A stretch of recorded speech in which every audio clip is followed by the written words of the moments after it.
खई पान बनारस वाला। तो हेलो दोस्तों, welcome to my YouTube channel. दोस्तों स्वागत है हमारे यूट्यूब चैनल में जिसका नाम है जीके न्यूज भोजपुरी। तो दोस्तों आप लोग के बीच में एक और जबरदस्त सॉन्ग लेकर आ चुका हूँ जो कि दोस्तों सुपर स्टार रितेश पांडे का है। जी हाँ दोस्तों, रितेश पांडे का न्यू सॉन्ग आ चुका है जो कि दोस्तों हमारी स्क्रीन पर देख सकते हैं।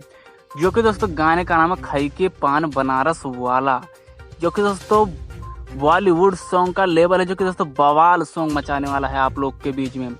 तो दोस्तों वीडियो को पूरा देखिए, वीडियो में सब कुछ जानकारी मिलेगा। तो दोस्तों वीडियो को पूरा देखिए और चैनल पे हमारे नए हैं तो दोस्तों आप प्लीज रिक्वेस्ट है हमारे चैनल को कर दीजिए सब्सक्राइब, क्योंकि दोस्तों न्यू गाने का अपडेट इस चैनल पर सबसे पहले लेकर आता रहूँगा।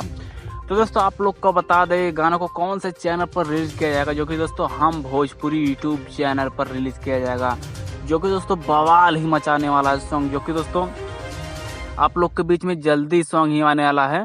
जो कि दोस्तों इस सॉन्ग को कल ही में रिलीज किया जाएगा सुबह में हम भोजपुरी यूट्यूब चैनल पर।